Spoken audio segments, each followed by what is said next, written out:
Alam mo ba na bukod sa Sun, Moon at Rising sign mo, may mga asteroids din sa astrology na nagsasabi kung saan ka kumikita at kung saan ka rin madalas mauubusan ng pera?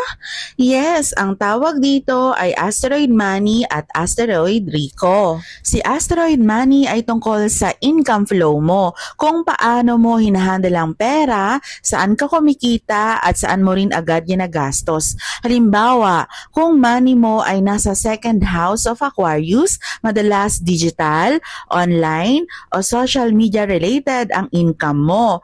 Pero, gastos mo rin ay madalas sa gadgets, apps, or upgrades. In short, balik din sa technology. Kung money mo ay nasa 5th house, ang pera mo naman ay galing sa creativity, passion, o mga bagay na masaya kang ginagawa. Pero syempre, doon ka rin madalas gumagastos sa hobbies or self-expression. At kapag nag-transit si asteroid money sa Scorpio 11th house mo, pwede kang kumita through collaboration, group projects, or online community. Pero maglalabas ka rin ng pera para sa mga share goals. Ngayon naman si asteroid Rico. Siya ang energy ng wealth, abundance at luxury. Ito yung area sa chart mo kung saan pinaka-magnetic ka sa wealth or yaman. Kung si Rico ay nasa Taurus 5th house mo, ang wealth mo ay pwedeng magmula sa talents, creativity, or love energy. Yung tipong kapag nag-e-enjoy ka, mas dumadaloy ang pera.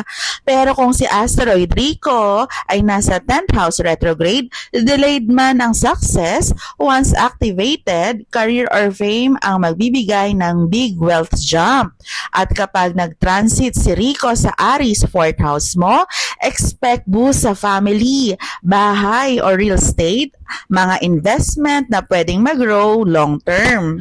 Kaya kung lagi mong tanong, bakit mabilis pumasok pero mabilis din lumabas ang pera ko? Baka si asteroid money ang sagot. At kung gusto mong malaman kung saan ka pinaka-magnetic sa yaman or wealth, nandyan si asteroid Rico. Kaya next time na magbasa ka ng birth chart, hanapin mo rin tong dalawang asteroids na to. Kasi sila yung money map mo sa universe. PM mo lang ako for birth chart reading para makita natin kung saan papasok ang susunod mong money blessing. Follow for more astro money insights.